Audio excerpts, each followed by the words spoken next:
Philippe Alphon, qui est médecin, pharmacien, virologue à l'hôpital européen et au laboratoire AlphaBio, et qui va nous parler de l'ajustement de la durée de traitement, toujours dans l'hépatite C. Bonjour à tous, merci beaucoup de votre invitation. Didier, merci beaucoup. Donc après l'exposé de Marc, on va se remettre juste dans le contexte. On était en 2014-2015, il y a l'arrivée des nouveaux antiviraux.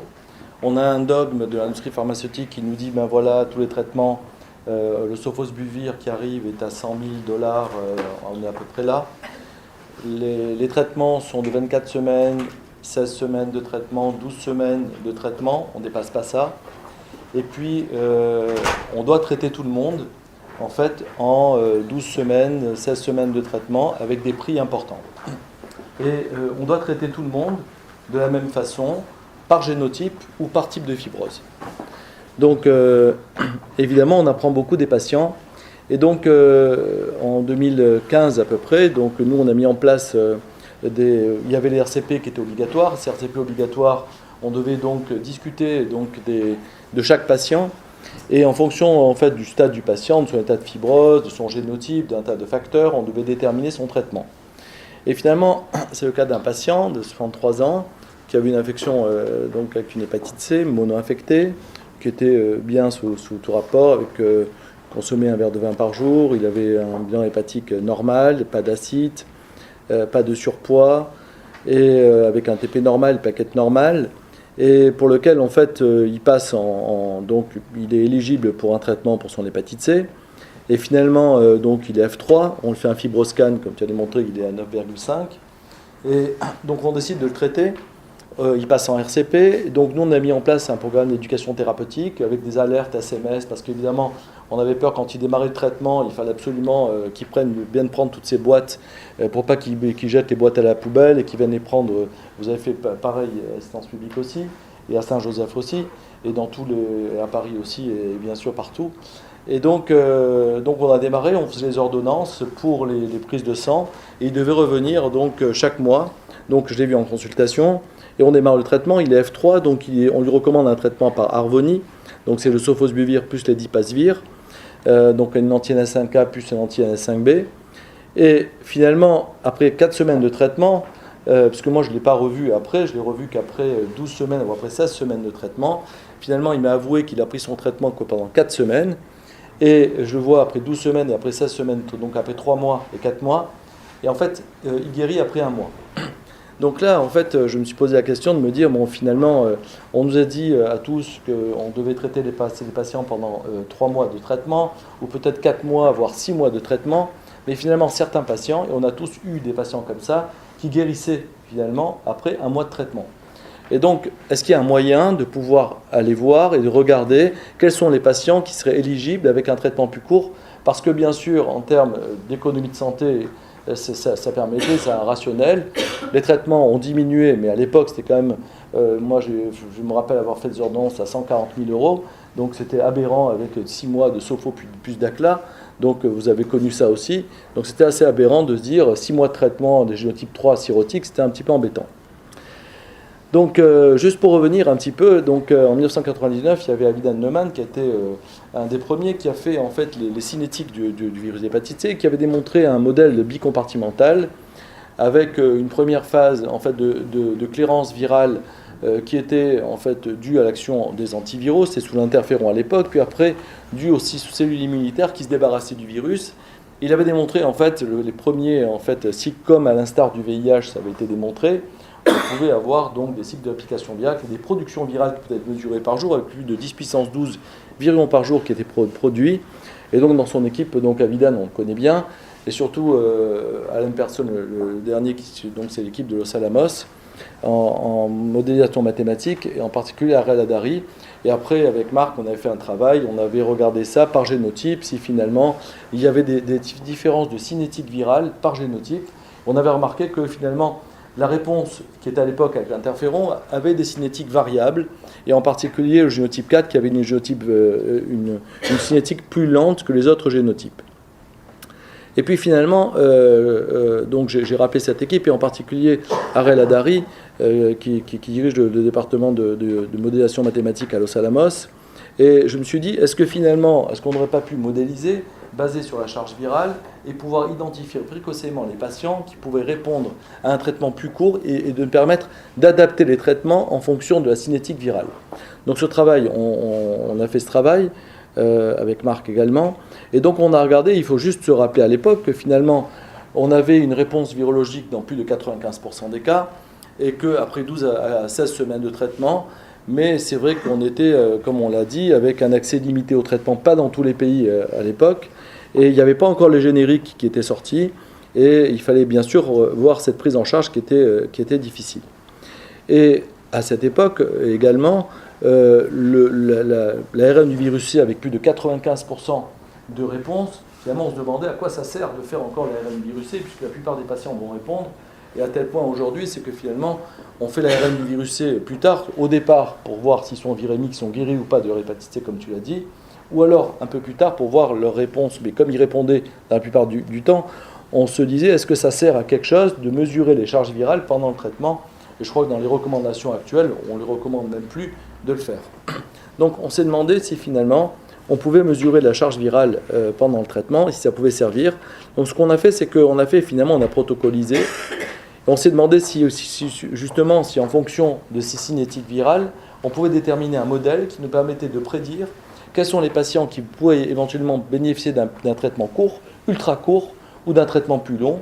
Et donc, c'est ce que je vais vous démontrer. Et donc, c'est ce qu'on a démontré d'une manière rétrospective, c'est qu'on a mesuré la charge virale chez 60 patients qui étaient traités avec différents génotypes, quel que soit le génotype, du génotype 1 à 5, avec des patients co-infectés par le VIH, qui avaient ou pas une cirrhose, donc il y avait tous les cas de figure.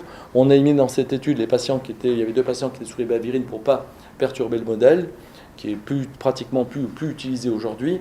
Et donc le traitement de base était avec sofosbuvir, sur lequel on ajoutait une bithérapie, soit qui était l'edipasvir, donc un inhibiteur de NS5K, soit du siméprévir, un inhibiteur de protéase, soit dacatasvir, qui était le premier inhibiteur de NS5K. Et donc, en faisant cette étude, on a mesuré, dans ce modèle, la virémie au jour 2, à 1 semaine de traitement pour les patients traités sous sofosbuvir, puis après, à 4 semaines, 6 semaines, 8 semaines, et 12 semaines, et à la fin, 4 semaines et 12 semaines après, pour regarder un petit peu si cette cinétique précoce, elle nous permettait de mesurer tout cela. De manière intéressante, on a aussi mesuré ceci avec un test qui est le test COBAS, aucun intérêt chez Roche, mais en fait, il n'y a que 2 tests, enfin, il y a plusieurs tests, mais 2 tests majeurs, et le test aussi de Abbott. Je t'avais interrogé, Philippe, là-dessus, par rapport à ce que je vais dire tout à l'heure, pour savoir justement qu'est-ce qu'on détectait justement comme virus. Alors, sans rentrer trop dans le détail, le modèle en fait est basé pour pouvoir déterminer ce qu'on appelle le bon de Ricoeur, c'est-à-dire c'est déterminer finalement à quel moment on n'a plus de virus dans l'organisme, à la fois au niveau cellulaire et extracellulaire, et donc en fonction de la cinétique et de la pente, basée sur un calcul qui est basé sur la charge virale, sur le poids du foie, et de regarder en fait le nombre, la production de virus par jour et le nombre de virus morts, on va déterminer avec des équations, des différentiels assez incroyables, on va pouvoir déterminer ces assumptions, et après il fallait vérifier évidemment si ça pouvait marcher ou pas. Et donc c'est ce qui a été fait et utilisé dans le modèle pour pouvoir déterminer finalement une cinétique virale personnalisée par patient, qui nous permettrait de prédire ou pas exactement le temps de réponse qu'il nous faudrait et donc la durée de réponse par patient. Donc là aussi, alors un des biais, nous on a regardé ça aussi, c'est que finalement, entre les différents tests utilisés, il y avait un biais avec le test qui était utilisé par Abbott, c'est qu'en fait, je ne sais pas si vous vous en rappelez, mais il détectait en fait des patients qui étaient guéris, il détectait des virémies quand même à la fin du traitement, ou même 4 semaines après. En fait, c'était des patients qui étaient complètement guéris.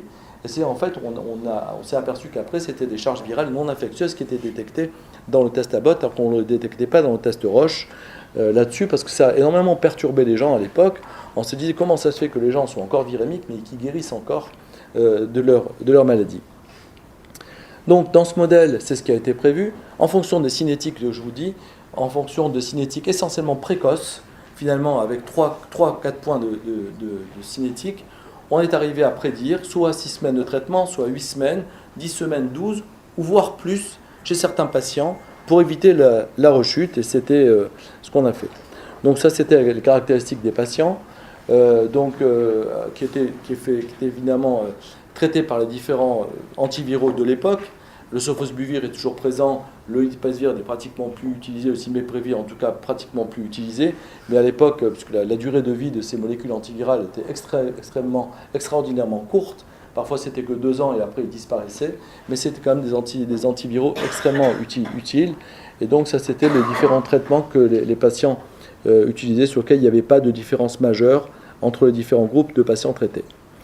Et ce qu'on peut regarder, c'est que finalement, à la semaine 2, 4 et 6, respectivement 50%, 90 et 100% des patients avaient une charge virale inférieure à 15 unités, avec une charge virale détectée ou non détectée, selon les cas, et donc avec une distribution qui était à peu près équivalente selon les groupes, comme vous pouvez voir ici. Et donc, on a regardé, et finalement, qu'est-ce que le modèle nous a prédit ? Il nous a prédit que finalement, dans 73% des patients qui avaient une charge virale inférieure à 15, ils auraient pu être traités par un traitement plus court de 6 ou 8 semaines de traitement, au lieu d'être traités pendant 12 ou parfois 16 semaines de traitement.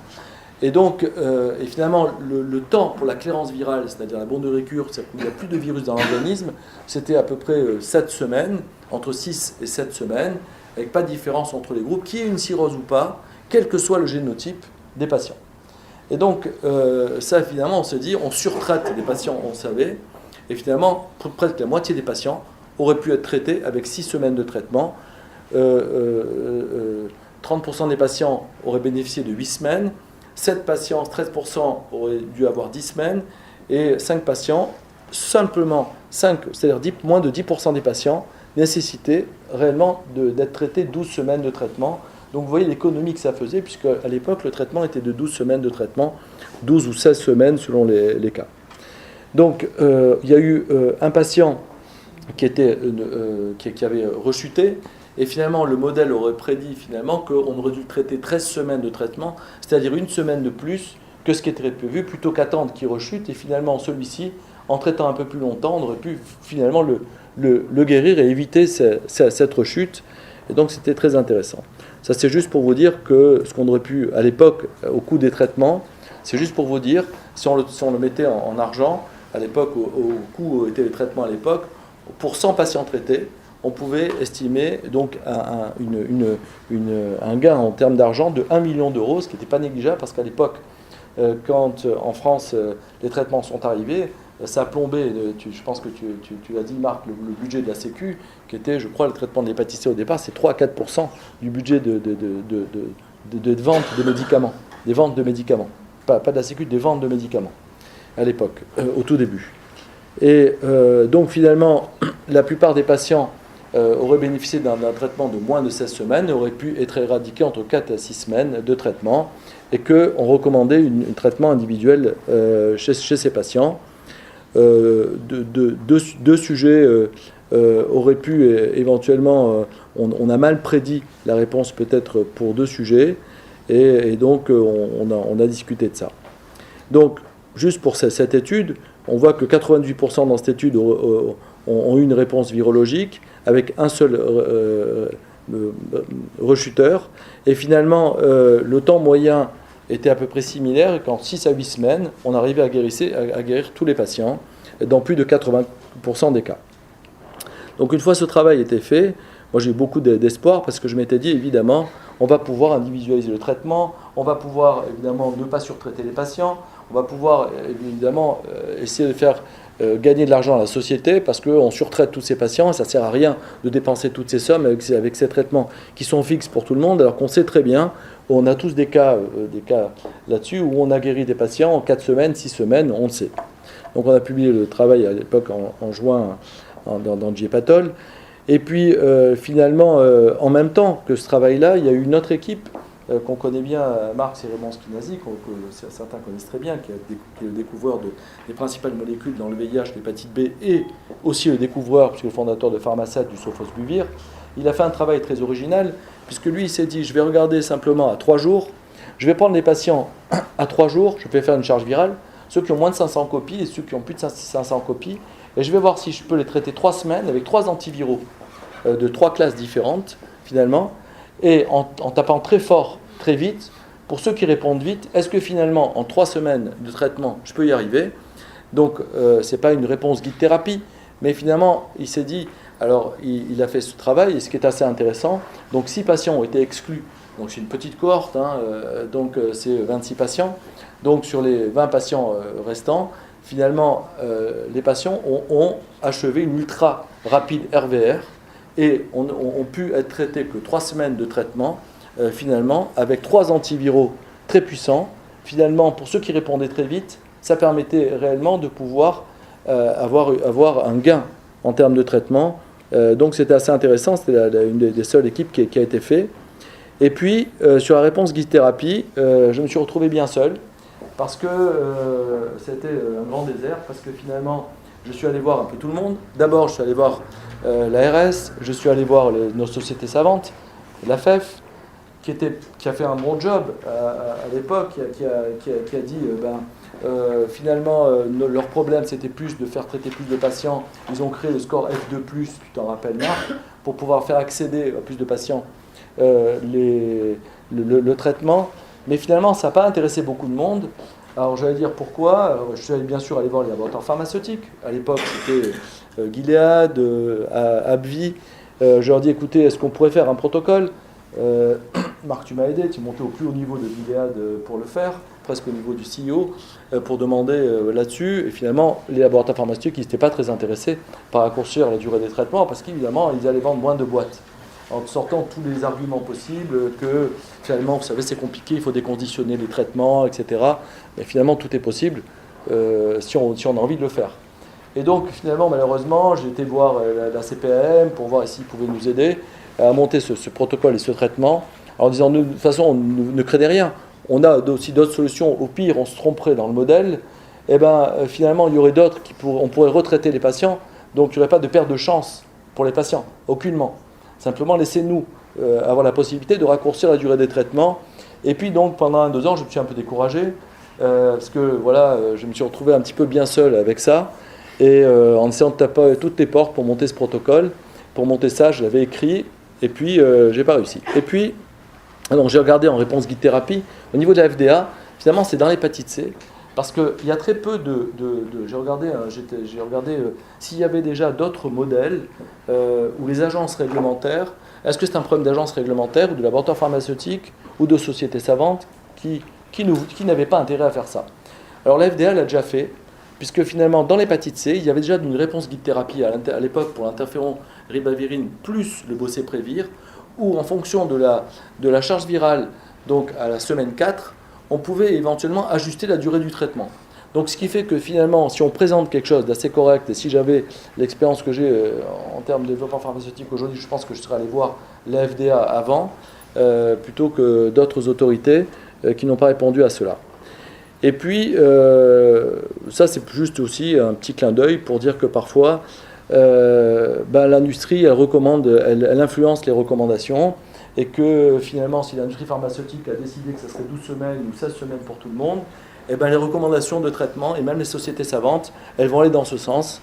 Elles ne vont pas aller changer beaucoup de choses, parce que c'est comme ça que ça va se passer. Et donc, il y a aussi quand même une influence, et il y a une très forte influence quand même, de l'industrie pharmaceutique dans le domaine de l'hépatite C, parce qu'ils étaient là avec toutes leurs molécules, et qu'on avait besoin de ces molécules.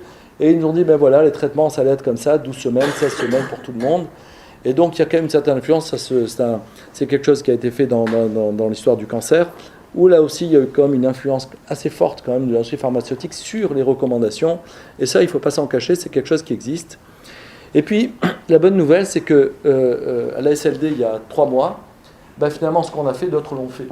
Parce qu'en Israël, qu'est-ce qu'ils ont fait? Ils ont fait ça sur 22 patients. Ils ont repris exactement, avec Harel Hadari, qui a repris le même modèle, et ils l'ont fait avec exactement nos cinétiques au jour 2, semaine 1, semaine 2, semaine 4.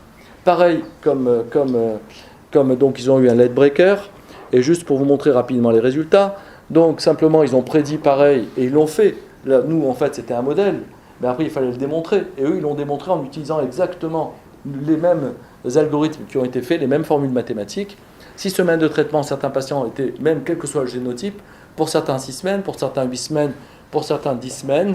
Et pour certains, non, il ne fallait pas recommander parce qu'il fallait traiter exactement, parce que le temps estimé pour guérir les patients était de 5 ans, le cure d'arrêt était de 52 semaines. Et donc, avec ceci, donc c'est juste pour vous dire, à part les 22 patients, il y a eu un seul, la plupart du temps, tous les patients ont guéri avec ce système. Ça, c'est le pourcentage de semaines de traitement sauvées par type donc, de combinaison. Donc, vous voyez, il est assez important. Et il y a eu un seul patient qui a rechuté en utilisant ce concept. Donc, ça veut dire que le modèle était juste et qu'il a été appliqué. Il a pu être retraité et guéri par vos EVI que tu as présenté. Et donc, finalement, qu'est-ce que la conclusion? C'est que, finalement, une réponse guide-thérapie permettrait, finalement, de raccourcir la durée du traitement dans plus de 50% des cas.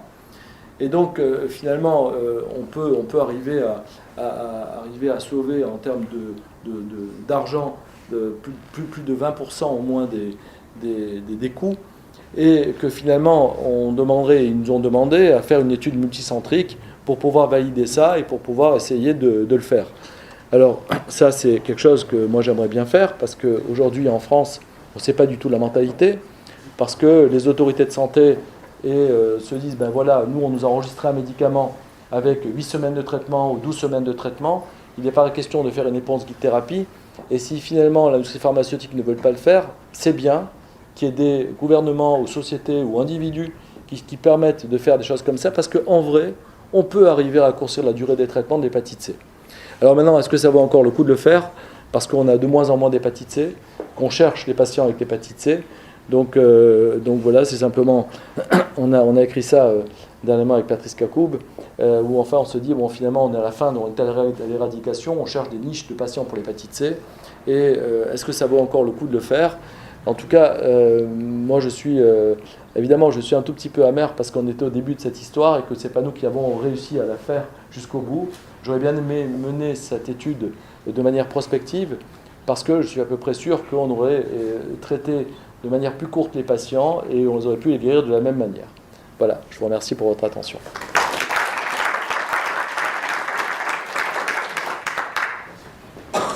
Merci Philippe. Donc, est-ce que vous avez des commentaires ou des questions?